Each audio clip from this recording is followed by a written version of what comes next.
Hello and welcome to Fast and Factual on Firstpost, where we get you the top 50 stories from around the world. I'm Alison Lagrange, coming to you live from Durban, South Africa. Let's begin. In our top stories, a plane crashed during takeoff in Nepal's capital, Kathmandu. At least 19 people were on board the aircraft. The Saudi Airlines plane was en route from Kathmandu to Pokhara. Police officials say they have recovered 18 bodies from the flight. The pilot is the only survivor of the tragedy. U.S. Vice President Kamala Harris held a presidential rally in the state of Wisconsin. This is her first campaign after having gathered the majority of the support from Democratic Party delegates. Harris told the crowd that the November election is a choice between freedom and chaos. She slammed her Republican presidential rival, Donald Trump, during the rally. Polls say Kamala Harris has taken a marginal lead over Trump in the U.S. presidential race. She leads Trump 44% to 42% in the latest poll. It was conducted online after President Joe Biden dropped out of the White House race last week. The poll surveyed 1,241 U.S. adults across the country. And U.S. President Joe Biden will address the nation from the Oval Office later today. He will speak about his decision to drop his 2024 re-election bid. Biden announced that he was quitting on the microblogging platform X. Israeli Prime Minister Benjamin Netanyahu is in Washington, D.C. After landing in the U.S., he met with the families of the Israeli Americans who were taken hostage by Hamas on the 7th of October. Netanyahu assured them of an imminent hostage deal. He is set to meet U.S. President Joe Biden on the 25th of July. The U.S. Secret Service Director Kimberly Chiatil has resigned. Her resignation comes days after the assassination attempt on Donald Trump. The former U.S. president was shot during a campaign rally. Trump was wounded in the ear, and one rally attendee was killed by the gunman. The incident sparked intense scrutiny in the Secret Service's failure to foil the attack. Student activists in Bangladesh have made allegations about police torture. They accused the police of physical abuse during the violent crackdown on the recent protests. The protests were against government job reservations, and they had swept all of Bangladesh. And North Korea has dropped a trash-filled balloon on the compound of South Korea's presidential office. Security officials said that no dangerous materials were found in the balloon. Pyongyang has been sending trash-filled balloons to the south since May. Seoul authorities have warned the public to beware of falling objects. In India, opposition lawmakers staged a protest both inside and outside the parliament, condemning the union budget unveiled by the Narendra Modi government on Tuesday. The opposition called the budget discriminatory. Now, Congress leaders Sonia Gandhi and Rahul Gandhi were also a part of the opposition protest. And Russia has banned the entry of 13 prominent Japanese business leaders. The list includes the Toyota Motors chairman and the Rakuten Group head, among others. Russia says that the move is in response to Tokyo's sanctions against Moscow. Japan, along with several Western nations, have imposed severe restrictions on Russia following its invasion of Ukraine. And Taiwan's military has conducted live-fire drills on the remote island of Penghu. Taiwan's military simulated how they could stop a potential Chinese invasion. The drill was part of the annual Hankuang military exercises. The exercises have been paused indefinitely now due to the incoming typhoon Gaemi.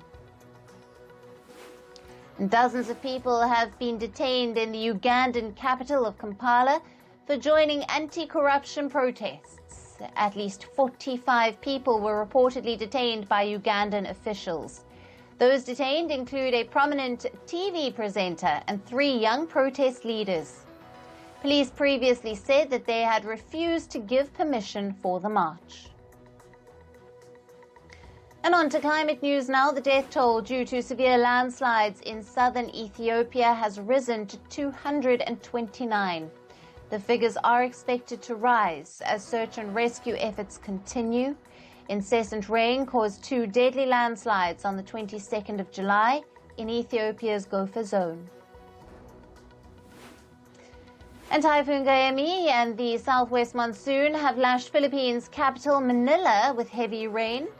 Regular operations have been halted and people have been given a day off because of the tropical storm. Gaemi is expected to make landfall on the northeast coast of Manila by this evening. Heavy rain warnings have been issued in the Indian city of Mumbai until the 26th of July. Local authorities have predicted severe downpour along with gusty winds. Mumbai has already been suffering due to water clogging, which has led to severe traffic congestion. And the second heat wave of the summer has begun in Spain. According to authorities, the temperatures are expected to surpass 40 degrees Celsius.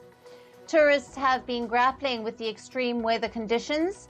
The mercury has been soaring in central and southeastern parts of the country. And massive wildfires have erupted in the Andalusia region of Spain. At least 5 wildfires were burning in the region. About 170 firefighters have been deployed to contain the blaze. The Canadian city of Alberta has been grappling with swathes of wildfires. Over 25,000 people had to be evacuated from the tourist town of Jasper and the surrounding Rocky Mountains. Currently, there are 170 active wildfires in Alberta. And according to the European Union's Copernicus Climate Change Service, the 21st of July was the hottest day ever recorded. The global average surface temperature was 17.09 degrees Celsius, slightly higher than that of the previous record, which was set last July, which was at 17.08. And South African President Cyril Ramaphosa has approved a Climate Change Act. The new law will set caps for large gas emitters. It will also require every city and town to publish an adaptation plan. And the Climate Change Act aims to enable South Africa to achieve its emission reduction commitments. On to business and tech news now. Apple is reportedly planning to introduce a foldable version of the iPhone. The company has reached out to suppliers in Asia to make components for the phone. Apple may unveil the product as soon as 2026. The foldable iPhone will compete with Samsung's foldable smartphones, which dominate the segment. And Google's parent company Alphabet has reported its second quarter earnings for the year. The firm saw its revenue rise by 14% to over $84.7 billion between April and June of this year. The earnings were driven by online advertising and cloud computing business. Google reported over $64 billion in income from ads during the quarter. The tech giant earned over $10 billion from its cloud unit. Meanwhile, Alphabet has announced a new investment in its self-driving car unit, Waymo. Now, the tech giant will invest $5 billion in Waymo in the upcoming years. Alphabet says this will help the firm to continue to build its self-driving cars. Waymo operates its robo-taxi service in a few U.S. cities, including San Francisco and Phoenix. Social media giant Meta has released a new version of its artificial intelligence model, LLM 3.1. Now, Meta says their new AI model outperforms its competitors like OpenAI's GPT 4.0 and Anthropic's Claude 3.5. The new AI model can converse in 8 languages. It can also write higher quality computer code and solve complex math problems.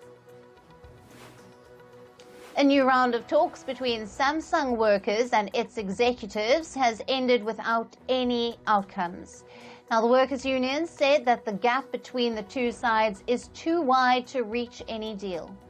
South Korean Samsung workers have been on an indefinite strike over pay and benefits.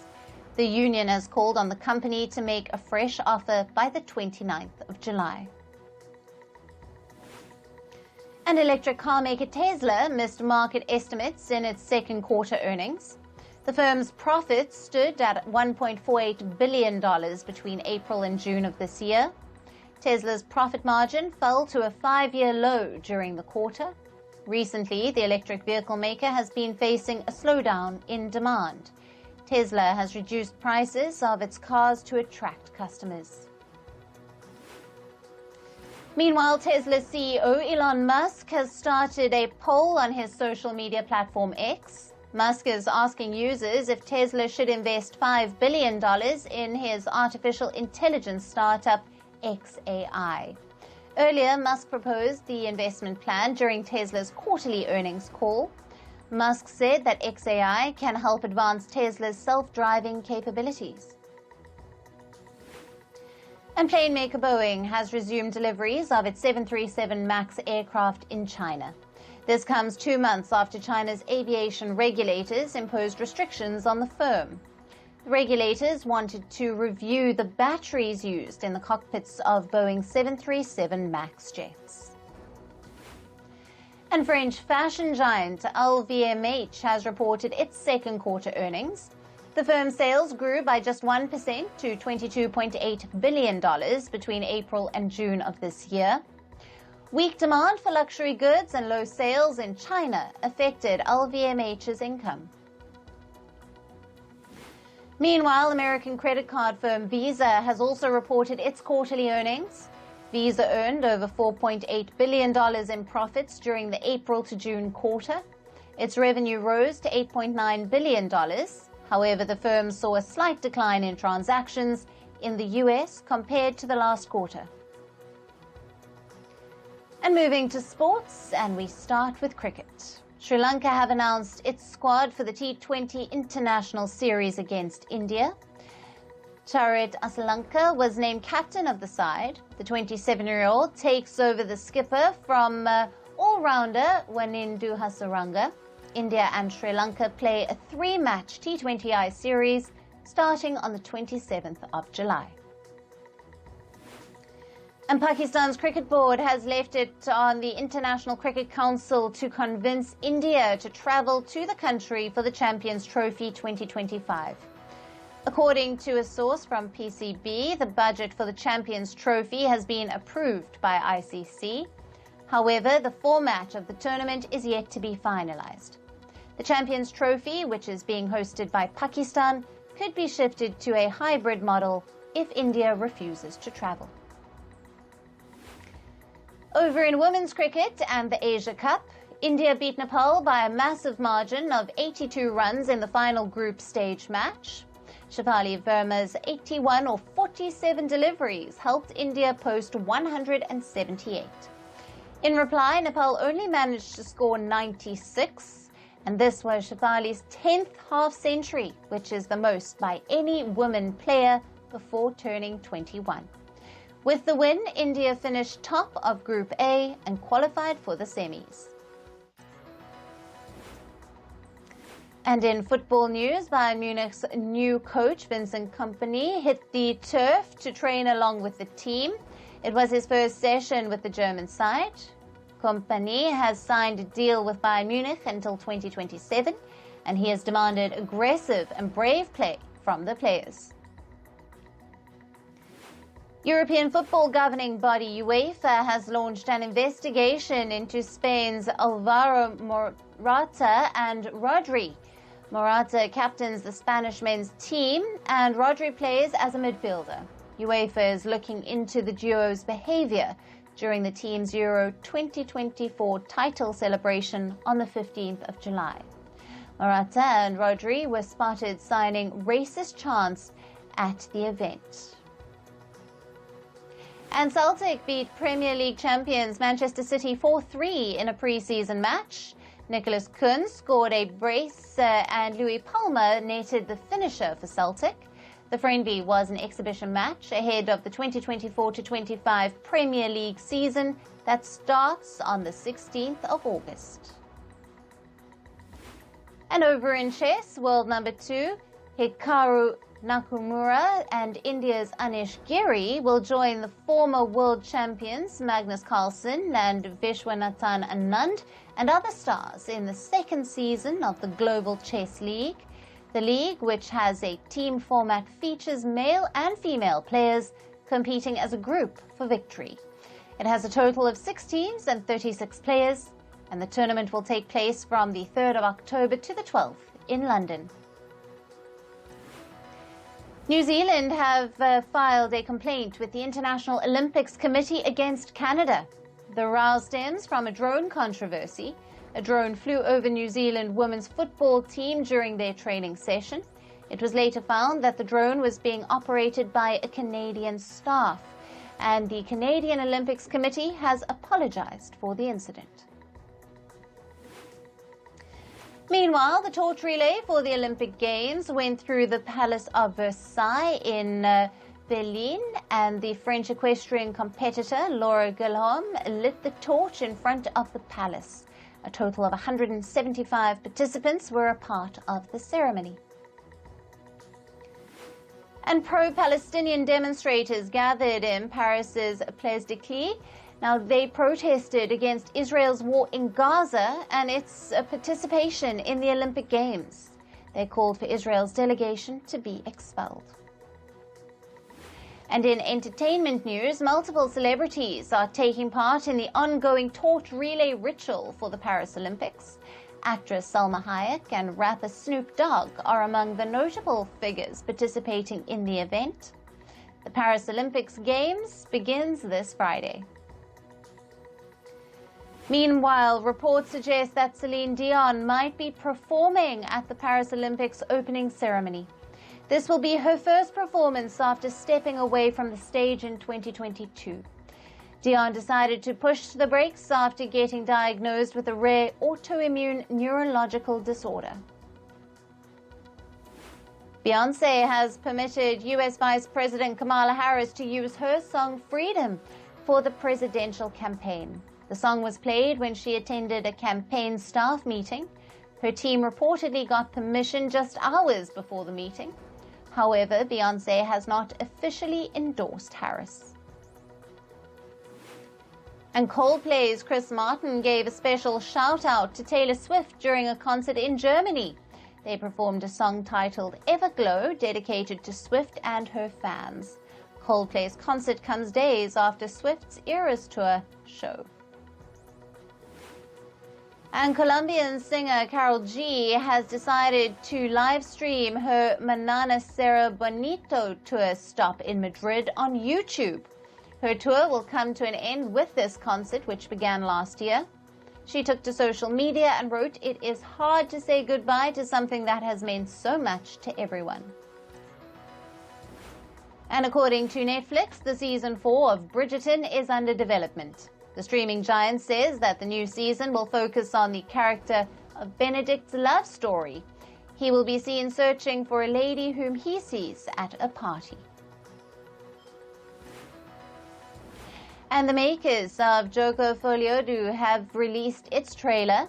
Now, the video shows Joaquin Phoenix singing while Lady Gaga is seen revealing in chaos. And the film is the sequel of the hit 2019 film The Joker. It will release on the 4th of October.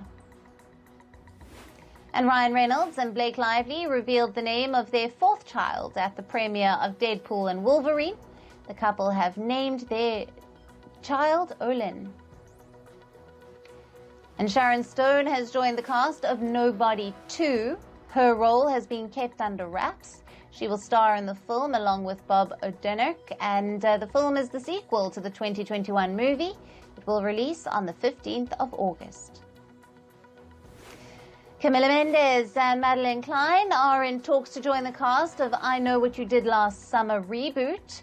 The original film released back in 1997. It was a horror mystery based on the novel with the same name. And that's all we have in this episode of Fast and Factual. Thank you for watching. Stay tuned to First Post.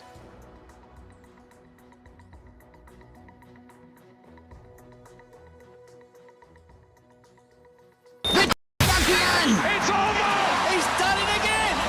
Unbelievable! Oh, straight into the roof of the net.